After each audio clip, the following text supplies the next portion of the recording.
7장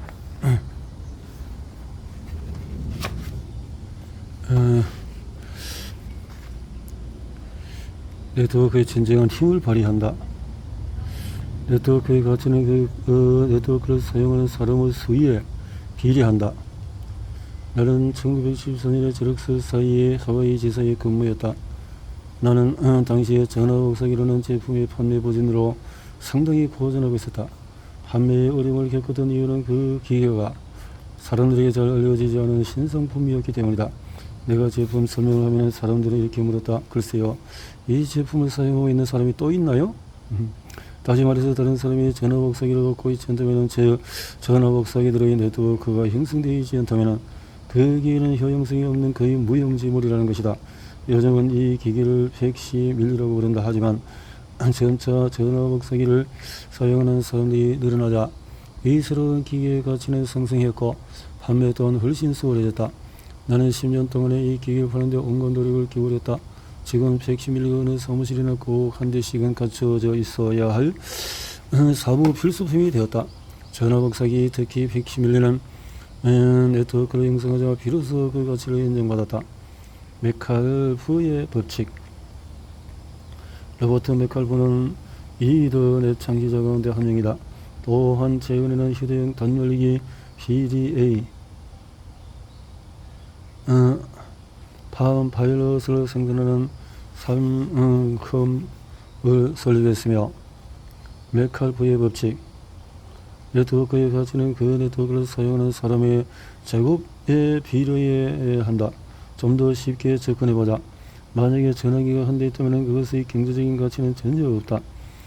전화기가 2대 될 경우에 전화 네트워크의 경제적인 가치는 2대의 제곱이 된다. 네트워크의 가치가 0에서 4로 상승하는 것이다. 한 대를 더 추가해서 3대가 되면은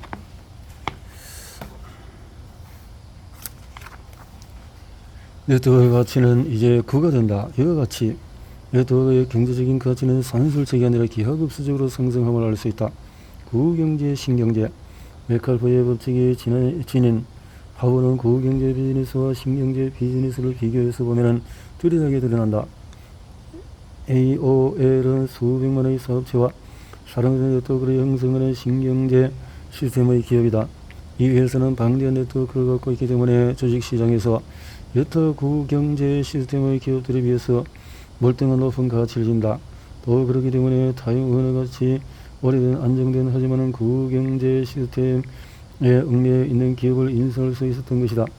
개인과 네트워크 그리고 네트워크 사업의 첫 번째 유형은 내 아버지의 세대에서는 존 웨인 같은 사람이 영화 속의 최고의 영웅이었다. 사업 세계에서는 록펠러나 JP 모건 같은 거물들이 최고의 영웅이었다. 이들은 거대한 비즈니스 왕국을 세운 사람들로서 존 웨인과 마찬가지로 강하고 독립적인 성격이며 스스로 힘겹게 사업을 개척한 이들이다. 이러한 사업가 스타일은 오늘날에도 흔히 볼 수가 있다. 그러나 1950년대에는 새로운 타입의 비즈니스 모델과 사업가들이 등장하기 시작했다. 대표적인 경우가 바로 가맹점 유형의 사업이다. 이 또한 일종의 네트워크 사업 형태로 다수의 사업체의 소유주가 함께 일하기 때문이다. 이러한 가맹점 사업의 처음 등장했을 당시에는 전 등장의 사업 형태와 비슷한 익숙한 많은 사람들로부터 비판을 받았다. 심지어 어떤 이들은 불법적인 사업 방식으로 공격까지 했다. 모두들 알다시피 오늘날 맥도날드 가맹점 소유주는 처음부터 혼자 힘들게 햄버거 가게를 차려서 운영하는 사람보다 훨씬 높은 수익의 능력을 갖고 있다. 만일 독자적으로 운영하는 햄버거 가게에 바로 근처에 맥도날드 가맹점이 생기면 그 햄버거 가게는 얼마 되지 않아서 문을 닫게 될 가능성이 높다. 신규 사업이 되게 그렇듯이 새로운 가맹점 사업은 가맹점을 많이 확보할수록 가치가 높아진다. 나는 MBE, 메일박스 등을 처음 접했을 때 이것이 무슨 사업인지 무척 궁금했다. 그런데 이 사업체는 점차 각 지역의 가맹점이 수를 늘려가면서 급속도로 성장하기 시작했다. 불과 몇 년도 채 지나지 않아서 이 생산 이름의 가맹점은 미국 내 어디를 가더라도 쉽게 볼 수 있게 되었다. 메칼프의 법칙이 적용된 또 하나의 사례인 점이다. 새 MBE 가맹점의 쇼핑센터의 문을 열자 우리 동네에서는 수년 동안에 운영되던 소규모 포장, 우선 서비스 가게는 망하고 말았다. 이 역시 혼자서 힘들게 일하는 개인 사업 소유주가 네트워크에 패하고만 경우이다. 네트워크 사업의 두 번째 유형은 바로 네트워크 마케팅이다.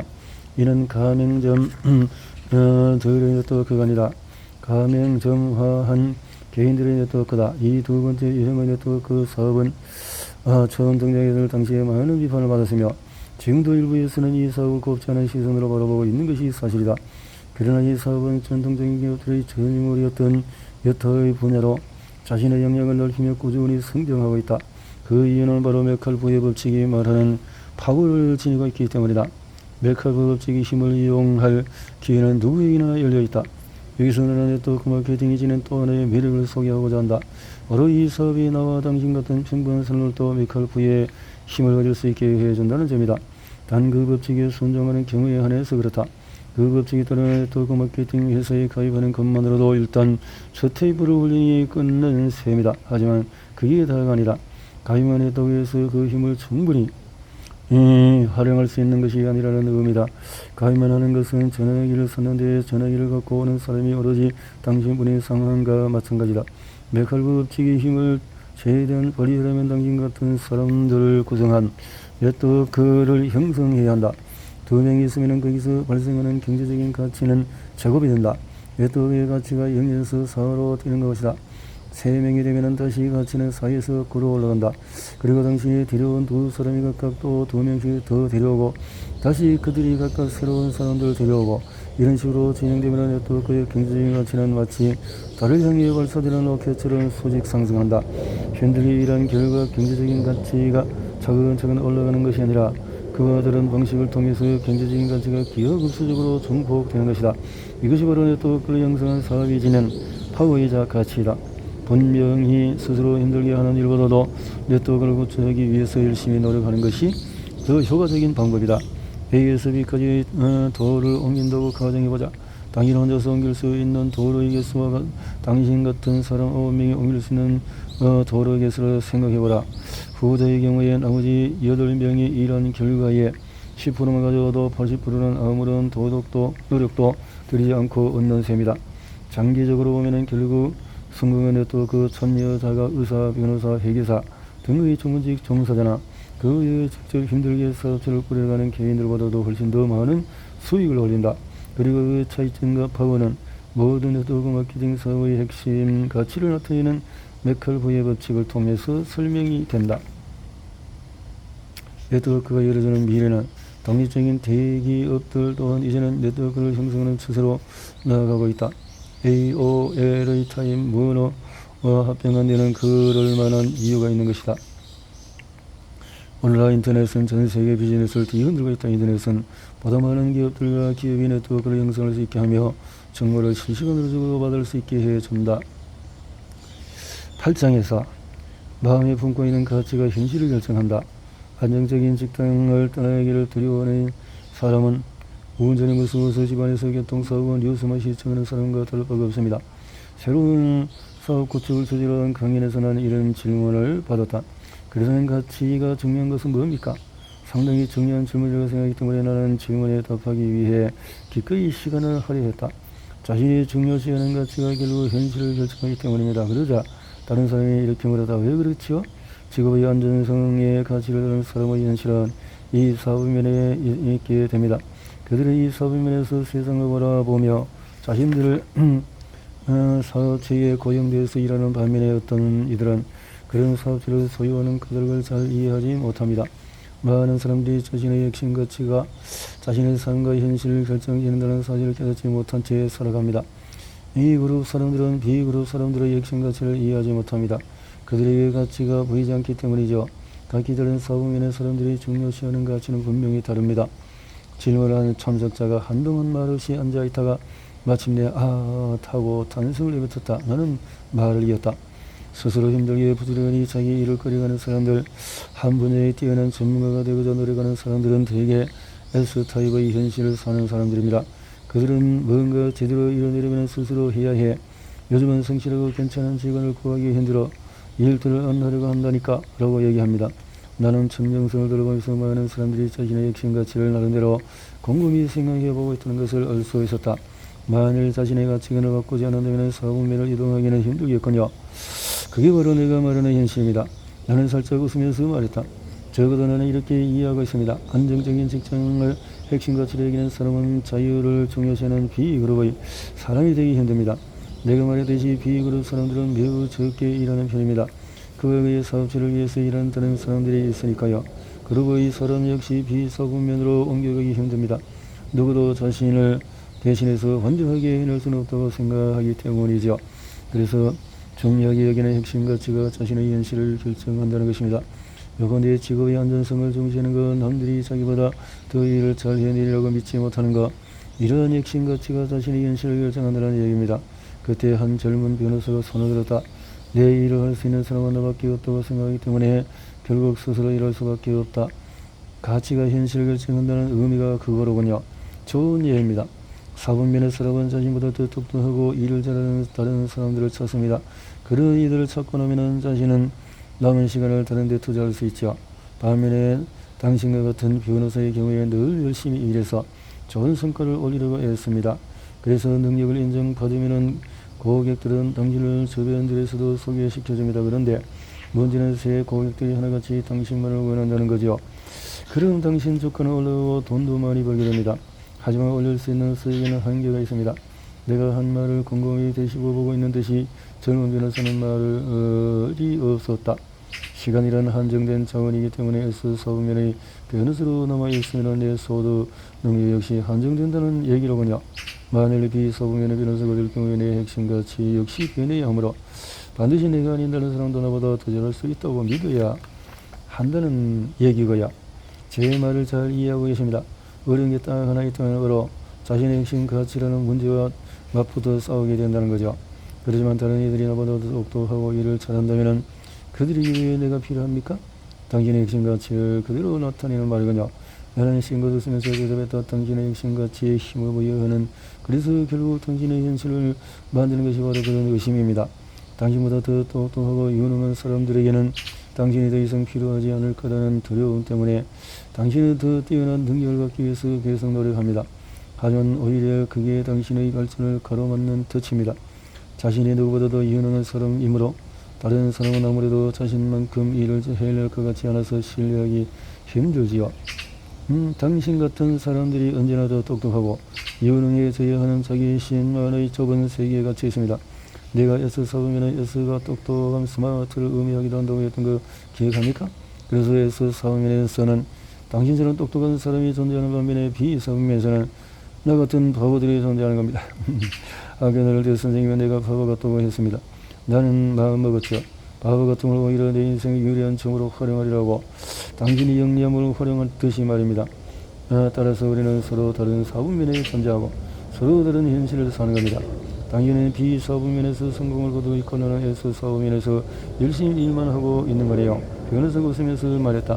그러니 B사분면의 변호사가 되기 전에 너의 핵심 가치부터 바꿀 필요가 있군요. 맞습니다.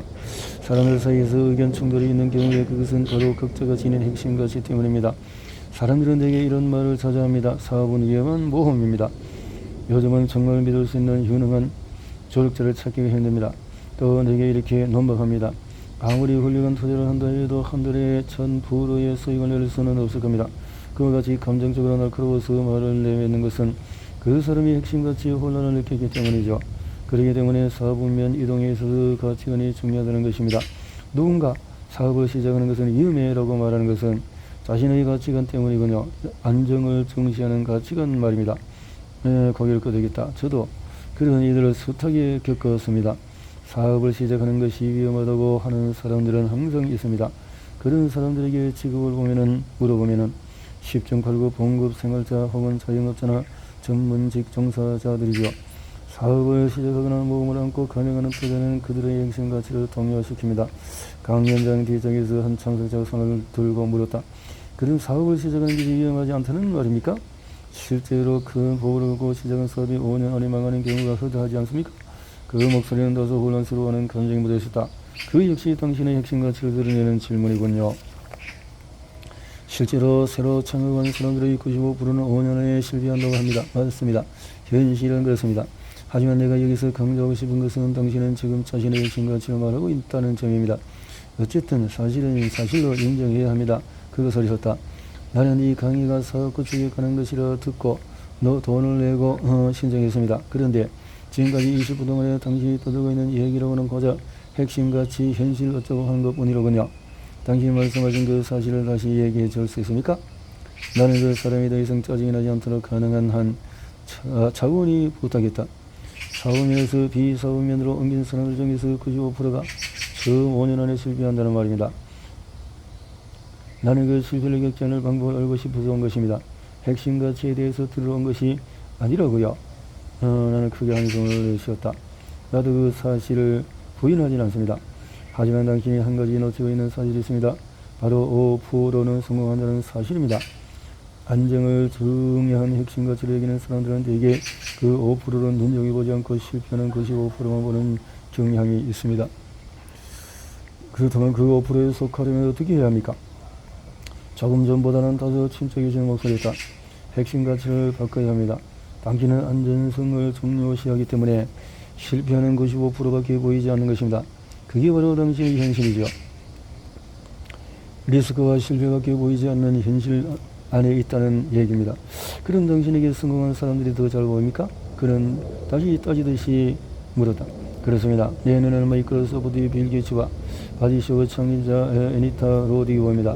또 그 외에도 큰 성공으로 엄청난 부자가 된 사람들도 마찬가지입니다.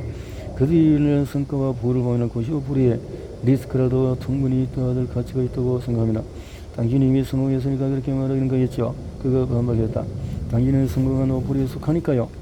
예, 당신 말대로 나는 이미 성공했습니다. 그러나 95%에 속할 수도 있다는 위험을 기꺼이 인정했기 때문에 가능했던 것입니다.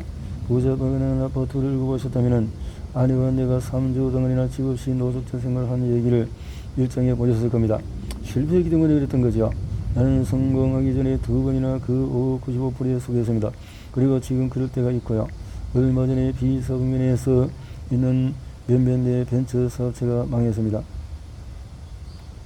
수백만 달러의 적자를 냈고 또 거기 참여한 다른 투자가들의 돈도 날렸죠.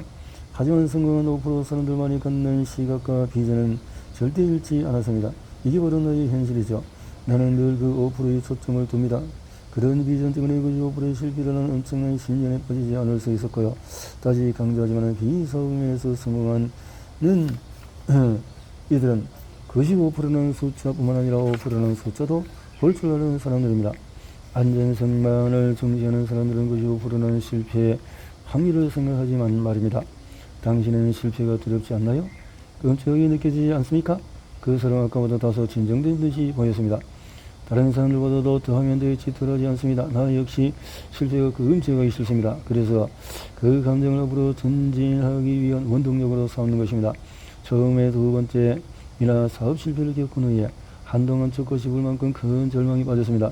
그래도 모두 그렇게 자신감 없이 의기소침해 있는 시간이야말로 나를 더 이상 발전하지 못하게 붙들고 있는 괴물이라는 생각이 들었습니다. 나는 실패의 쓰라림을 받아들이고 삶의 궤도를 수정하기 시작했습니다. 실패의 원인을 연구하고 공부했지요. 패배의 고통을 승리하기 위한 이유로 활용했습니다. 당시에 내 부자분은 이렇게 말했습니다. 패자는 실패를 변명거리로 삼기 때문에 계속 실패하는 것이고 승자는 실패를 이기기 위한 이유로 삼기 때문에 승리하는 것이다. 세상에서 가장 큰 패자는 실패를 피하려고만 하는 사람들이지. 실패한 사람들과 얘기해 보거라. 그들은 아마 네가 성공할 수 없는 이유, 네가 하는 일이 위험이 클 수밖에 없는 이유만 이야기하려고 들 거라고요. 그럼 당신은 위험에 어떻게 대처합니까? 위험 역시 배움의 일부입니다. 또 우리 삶의 일부이기도 하지요. 매일 자동차를 타고 도로를 운전하는 우리는 언제나 큰 위험을 아는 채 살고 있습니다. 어렸을 적에 옆집에 사는 내 친구 아빠가 아침에 출근한 후에 영영 집으로 돌아오지 못한 일이 있었습니다. 집에서 몇 블록 떨어진 곳에서 사정초를 사고 있었던 거죠. 그런 심각한 위험이 있다는 것을 알면서도 사람들은 매일 운전을 합니다. 위험을 피하는 것은 삶과 위험의 기회를 피하는 것과 매한가지입니다. 그렇게 끔찍하고 예외적인 예를 드는 이유가 따로 있는지요? 그 사람은 위험에 대한 논쟁을 더 끌어보고 싶은 눈치였다. 비사업면으로 이동하여서 부자가 되는 것이 운전이나 자전거를 타는 것보다도 훨씬 위험이 적다는 점을 강조하고 싶기 때문입니다. 물론 자신의 핵심 가치가 무엇이냐에 따라서 부자가 되는 일이 존재하는 것보다도 훨씬 위험이 크다고 느낄 수 있습니다. 사분면을 갖고는 일은 전적으로 당신의 내면에서 일어납니다. 하지만 집토에서 일토로 행하는 문제는 당신의 외부에서 일어나는 일이지요. 운전자가 아무리 능숙하다 해도 자신의 의지와 상관없이 외부에서 일어나는 일이기 때문에 사실상 위험이 더 크다는 얘기입니다.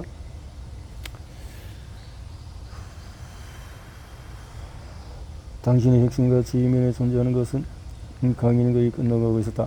95%의 실패율을 놓고 격렬한 논박을 하던 그 천사는 아직도 내 설명에 수긍하지 못하는 표정이었다. 그 사람에도 내 말을 이해하지 못하는 사람들 많을 것 같았다. 나는 현실을 결정짓는 핵심가치에 대해서 강연히 일부 사람들의 내면을 동요시켰다는 것을 깨달았다. 그 동료가 그들의 마음속에 그다지 아름다운 화물을 일으키지 못했다는 것을. 강인이 내 말없이 앉아있던 한 참석자가 갑자기 손을 들고 질문했다. 핵심 가치가 자신의 현실을 결정한다고 하셨죠. 그렇다면 그 가치를 결정하는 것은 뭡니까? 아주 좋은 질문을 하셨습니다. 사실은 그런 질문이 나오기를 바랐거든요. 나는 최근에 학습 피라미드 그림을 그렸습니다. 정신적, 감정적, 영적인, 신체적. 나는 정중하게 말했다. 진정으로 삶을 변화시키는 교육이 되기 위해서는 이 네 꼭지점 모두가 작용해야 합니다.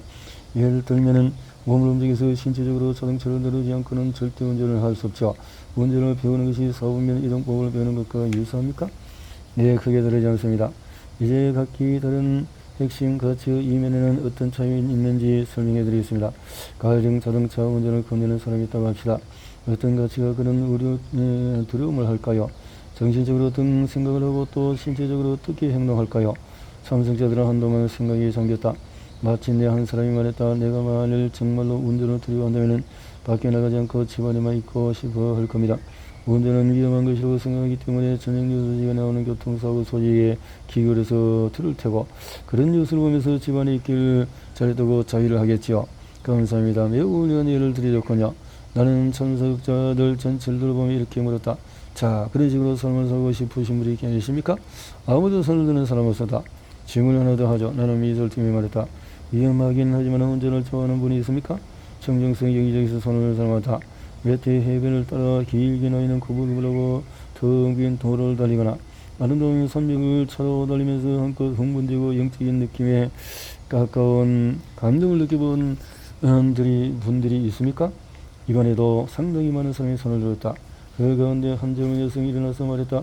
작년 여름에 쓰여진 빠른 스포츠카의 지붕을 활짝 열고 베리에서 샌프란시스코까지 뻗어있는 해변도로를 돌렸습니다. 네, 생애 최고의 기분을 느낀 경험이었죠. 또 다른 선수의 손을 들고 경험을 이야기했다. 가족을 태우고 로키 섬의 기초역으로 난길을 달린 적이 있습니다. 마치 하늘을 어질러 질투하는 듯한 기분이었습니다. 손을 든 사람이 더 있었지만 나는 경험담을 들려준 이들에게 고맙다는 말을 하고 7번의 그림을 향해 들었었다. 시간이 다 되어서 슬슬 마무리해야 했다. 나는 학습 피라미드를 가리키며 이렇게 말했다. 안전성을 최고의 가치로 여기는 사람들의 경우에 그 가치 이면에 숨겨진 힘은 바로 학습 피라미드의 감정적인 꼭지점에서 나옵니다. 그래서 한 참석자가 말했다. 어떤 사람이 중요시하는 가치 이면에는 그의 감정이 숨어있다는 얘기입니까? 반드시 그런 것은 아닙니다. 직업의 안전성의 가치를 두는 사람의 경우 두려움이라는 감정이 그를 가치를 결정하지요. 그리고 그 가치가 현실을 결정합니다. 지나친 비유인지는 모르겠지만 안전적인 직업을 떠나기를 두려워하는 사람은 운전이 무서워서 집안에서 교통사고 뉴스만 시작하는 사람과 다를 바가 없습니다. S. 그룹 사람들의 핵심 가치를 결정하는 것도 그 두려움이라는 감정입니까? 대체로 그렇습니다. 그러나 조금 다른 종류의 두려움이죠. 신뢰감을 결여해서 오는 두려움. 그들은 오로지 자신만을 혹은 확실하게 신뢰할 수 있는 사람만을 믿습니다. 그러한 두려움 때문에 다른 사람에게 맡기는 게 불안해서 직접 일을 하는 것이죠. 예컨대 그들의 현실을 결정하는 것은 다른 이들에 대한 신뢰감의 결여입니다. 안전성에 대한 추구가 이 서부면 사람들의 수입 잠재력을 제한하듯이 S 서부면의 그러한 가치가 그들의 수입 능력을 제한합니다. 이러한 사실이 상당히 일반적인 현상임을 명심하십시오. 물론 이것이 정밀과학의 법칙은 아닙니다. 우리는 모두 다양하게 연계되어 있으며 다양한 상황에서 각기 다양하게 반응합니다. 누구나 두려움과 불신이라는 감정을 경험하지만 그러한 감정에 반응하는 양상은 서로 저마다 다르다는 뜻입니다. 한 참석자가 일어나서 물었다. 내 핵심가치의 이면에 두려움과 불신이라는 감정이 존재한다는 말입니까? 그것들이 내가 S4부면에서 나오지 못하도록 붙들고 있다는 겁니까? 글쎄, 당신 자신만이 그 질문에 답할 수 있습니다. 내가 말했듯이 이것은 과학 법칙이 아니므로 각자 다를 수밖에 없습니다. 이 강연이 끝난 후에 조용히 앉아서 자신에게 그 질문을 다시 던져보십시오. 그러면 자신만의 대답을 찾을 수 있을 겁니다. 마침 기다리기 전에 질문해 주셨군요. 그러면 B와 I 사부면에 있는 당신의 핵심가치 이면에는 어떤 감정이 있나요?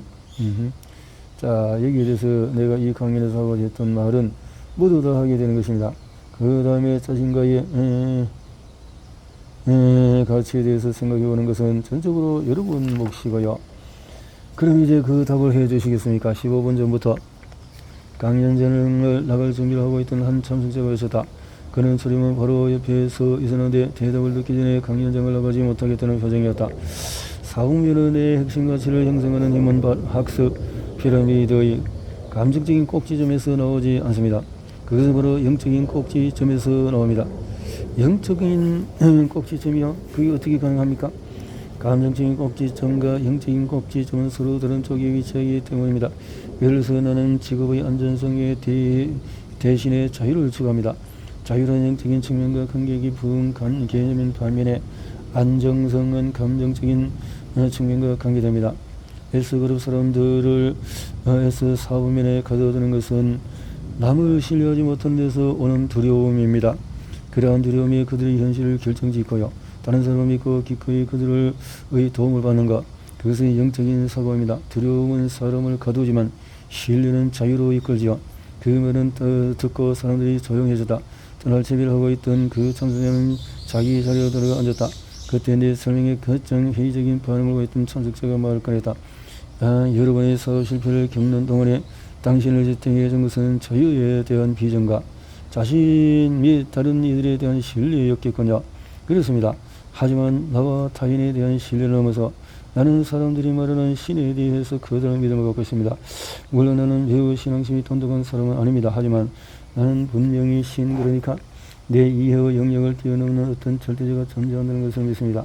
그러한 내면의 믿음 덕분에 아무리 상황이 힘들어져도 내가 성공할 수 있다는 사실에 대해 신념을 가질 수 있는 것입니다. 단순히 신의 존재를 믿고 신앙을 갖는 것과 신의 능력을 신뢰하고 의지하는 것 사이에는 엄청난 차이가 있습니다. 부자 아빠가 이렇게 말했습니다. 신을 믿는다고 말하는 이들이 많지만 진정으로 신을 신뢰하고 의지하는 사람은 드물다.